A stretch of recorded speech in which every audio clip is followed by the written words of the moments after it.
When Vornax, of the Hulkran Dominion, first laid eyes on humanity, he thought of them as inconsequential, primitive, fragile. He couldn't have known how deeply he'd come to regret that first impression. Vornax stood tall among the crew of the cruiser Reclamation, a ship designed for subjugation, built for power. Yet nothing could have repaired them, for the human response to their incursion on Terra 3. It was supposed to be a routine operation, claim the planet, harvest its resources, and add another outpost to the ever-growing Hulkran Dominion. The Reclamation carried a battalion of the Dominion's elite soldiers, fearsome warriors who had conquered dozens of worlds without resistance. Vornax, a seasoned tactician, was used to alien populations folding at the mere sight of their ships blotting out the sun. The humans, however, were different. Vornax had never been more wrong in his life. The attack on Terra 3 began with a calculated strike at one of its major cities, a place called New York, the intelligence had said. It seemed like the heart of this civilization, a pulsating, bright hub of activity. The Hulkrams descended at dawn, their transports landing with an unmissable rumble, armored exosuits marching off the ready. This will be over quickly, Vornax mused, observing from the command center, his long fingers brushing idly against the console. Beside him, Commander Rulthak nodded in agreement. Their technology is centuries behind us, Rulthak said, with a dismissive grunt. They won't even see us coming. Vornax watched as a squad of Hulkran soldiers advanced into the city's core, their steps heavy, their armor gleaming under the early morning sun. The civilians screamed, scattering like ants. He saw no organized military response, only panic. A small, satisfied smile spread across his face. But then something unexpected happened. From the corner of a street, a man emerged, white. He was clad in strange, simple attire, a rough jacket and trousers, nothing that should have been a threat, but he moved with a strange kind of purpose, a glint of something primal in his eyes. He hurled an object, small, metal, barely registering on Vornax's scanners, and suddenly one of the Hulkran armored soldiers was engulfed in flames. The others turned, their plasma rifles firing, but the man dove behind cover, emerging moments later to throw another makeshift weapon. "What is he doing?" Vornax muttered, leaning forward. "Improvised explosives," Rulthak said, his eyes narrowing. "Crude, but effective. We should—" Before Rulthak could finish, more humans appeared. From alleyways, rooftops, hidden within the very structures they sought to conquer. They were everywhere, each armed with something different.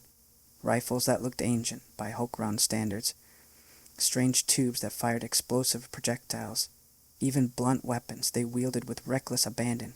They moved like a tide, an unstoppable force, no hesitation in their attacks. For every human that fell, 2 more seemed to take their place. Vornax's console began to blare with warning signals. He could hardly believe it.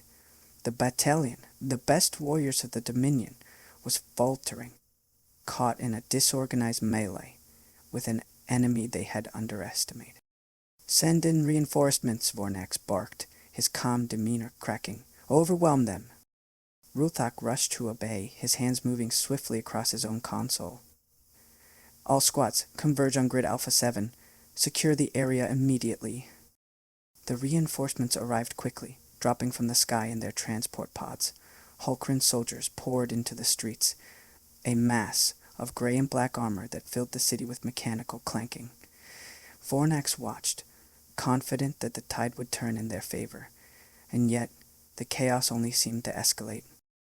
Humanity, it seemed, thrived on chaos.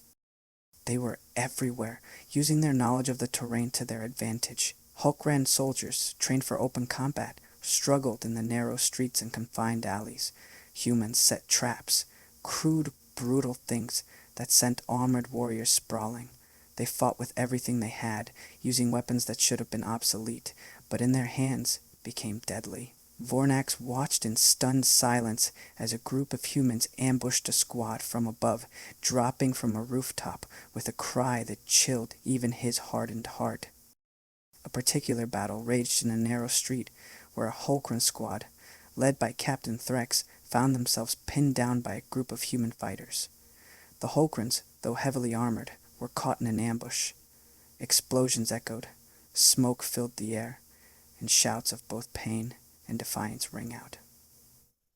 "Do you want to do this in the open, Fit?" Threx asked Hulkran. His very jutting chin pointed straight at the power frenzy. Threx raised his plasma rifle, firing down the narrow corridor of debris and wrecked vehicles. He spotted a group of humans charging. One of them had a long metal pole with what looked like an old knife tied to the end. It was absurd. Threx sneered, aiming his rifle, but before he could pull the trigger, another explosion sent him sprawling, his helmet clanging against the asphalt. "Move! Get into cover!" Threx roared, his voice drowned by the sound of gunfire. His soldiers scrambled to find shelter behind a fallen transport, but the humans pressed the attack.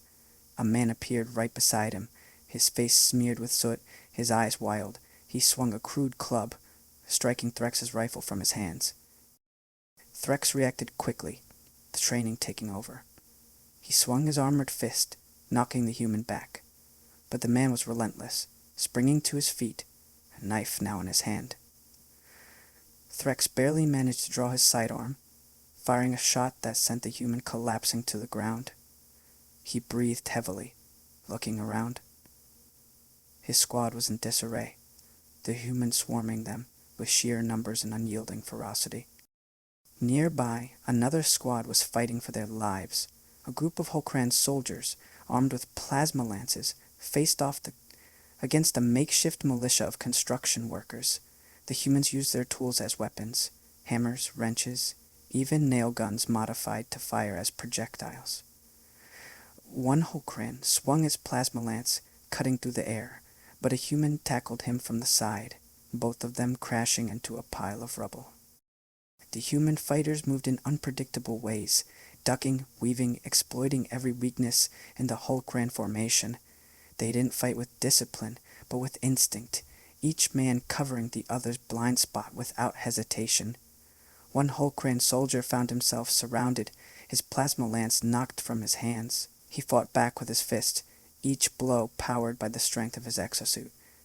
But the humans overwhelmed him, pulling him down, their makeshift weapons hammering into his armor until it cracked. In another part of the city, Vornax's eyes were glued to a particularly brutal confrontation unfolding near a park. A line of Hulkran exosuits, powerful bipedal war machines, advanced through green space, their heavy weapons turning trees and benches into splinters. They were the Hulkran's heavy hitters, the unstoppable force meant to crush any resistance. And yet, they were stopped. From the rooftops, humans fired anti-armor rockets, old, cumbersome things that shouldn't have been a match for Hulkran technology, but they struck true, targeting the joints, the weaker spots in the exosuit armor. One suit went down in a blaze of fire, the pilot's screams audible even from the command center. Another suit was mobbed, humans rushing it from all sides, climbing on top, prying open panels, shoving explosives inside until it crumbled to the ground. "Commander, we need more support." An officer's voice crackled over Vornax's comms. There was panic in the man's voice, a sound Vornax was unaccustomed to hearing from his troops. "Negative," Vornax replied, his voice hardened. "All units are to pull back immediately. Regroup at the extraction points." The extraction became another battle in itself.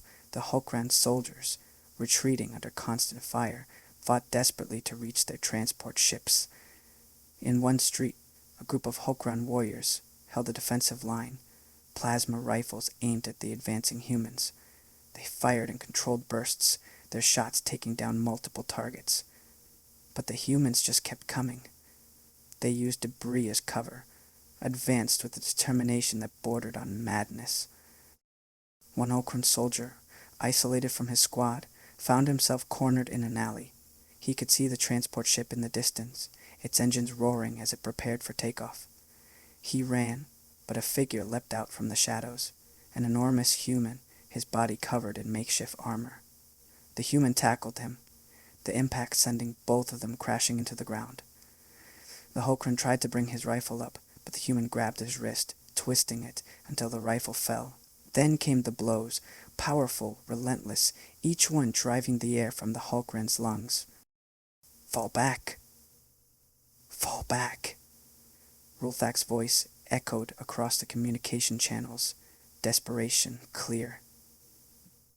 The Hulkrans, who had once marched into New York with confidence, were now scrambling for their lives.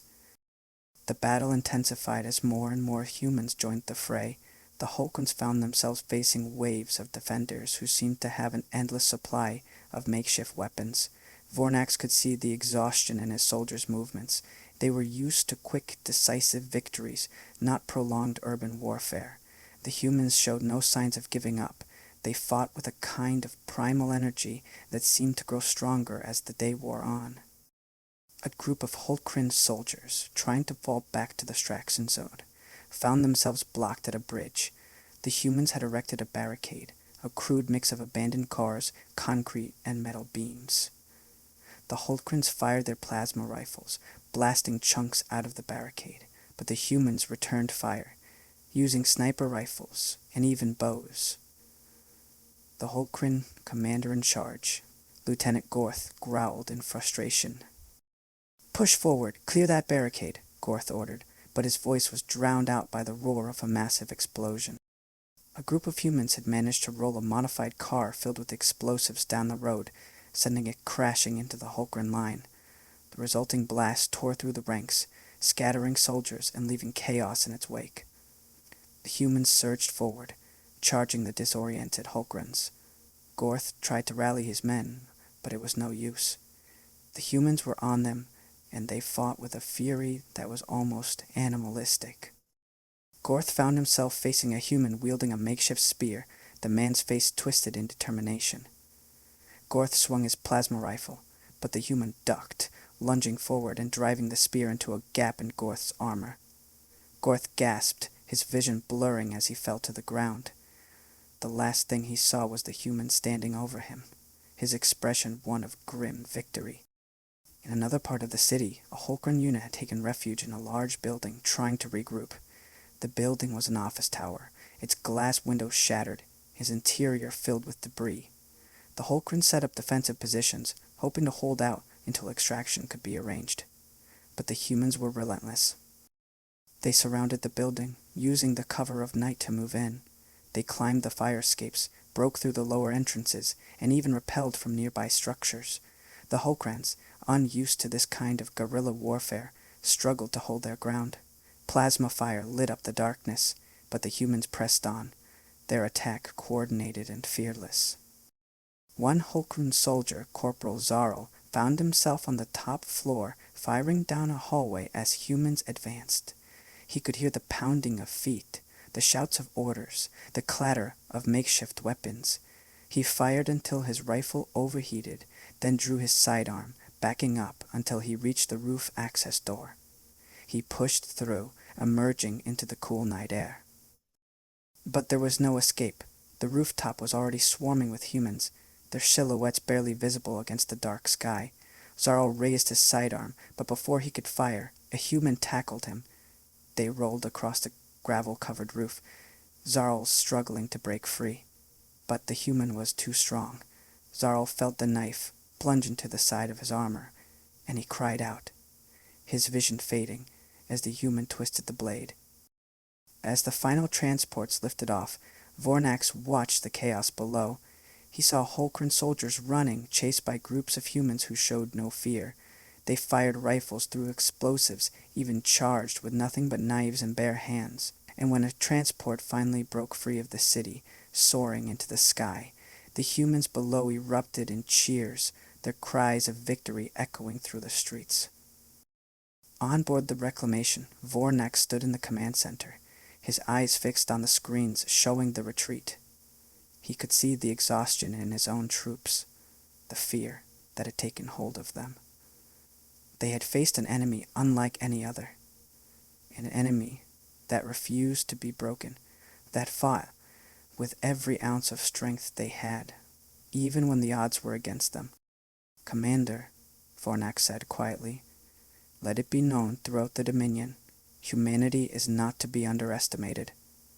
They are like the honey badgers of their world, small, fearless, and utterly relentless. To provoke them is to invite disaster." Ruthak nodded solemnly. "It will be done, sir." Bornax turned away from the viewport, his mind heavy with the weight of what he had witnessed. The Hulkran Dominion had faced many foes, but none like humanity. They were a species that refused to be conquered, that fought with every ounce of strength they had, no matter the odds. And Vornax knew, deep down, that the Dominion would think twice before ever challenging them again. In the days that followed, word spread through the Hulkran ranks about the battle on Terra 3. The stories grew with each retelling, tales of humans fighting with nothing but sticks and stones, of entire squads overwhelmed by sheer determination, of how the Dominion's finest had been humbled by a species that should have been easy prey. The Dominion's soldiers spoke in hushed tones, their respect for humanity mingled with a lingering fear. In the corridors of the Reclamation, Vornax could hear the whispers. His men, once proud and arrogant, now spoke of Earth as a place best left alone. They called the humans honey badgers, a term they had learned from intercepted transmissions. A small creature, fearless and tenacious, willing to take on anything that threatened it, no matter the size.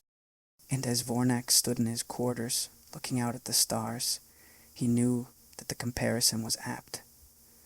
Humanity was dangerous not because of their technology or their weapons, but because of their spirit.